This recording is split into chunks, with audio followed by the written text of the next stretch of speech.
Today I had a patient with primary complaints of back pain,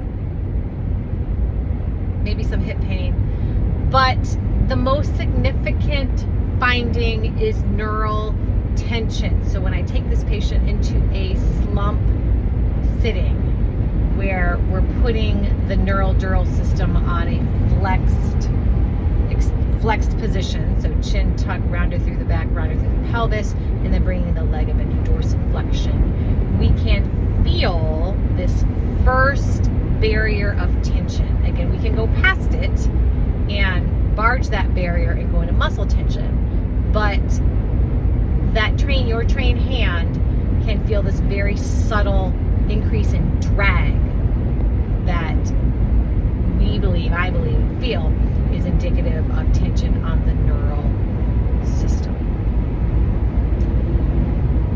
So as I treated this patient, we're looking for where exactly is this tension in the neural dural system. Is it down at the tailbone? There is some tailbone dysfunction. Is it somewhere in the thoracic spine? Is it at the other end in the cranium? And for this patient, it was absolutely primarily in the cranium. So as I'm feeling her cranium and working through the cranial base, through the myodural bridge, again, we can access these points of where the dura meets the fascia, meets the muscle, attaches to the base of the cranium around the foramen magnum. But as I'm working with this patient, there's so much restriction and lack of give, lack of ease, which is indicative of there's been trauma that is entered, there's impact that has entered the system.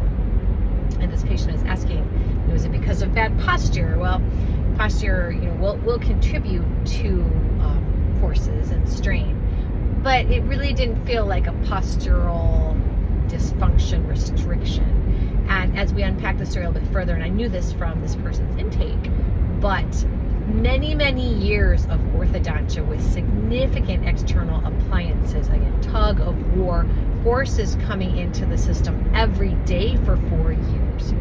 So I can't exactly say that's the exact reason, but I can't help but wonder how those forces applied to the jaw, to the mandible, to the maxilla, to the teeth over many, many years perhaps created those forces being absorbed, and the body, the cranium, the dura trying to figure out how to adapt to these forces.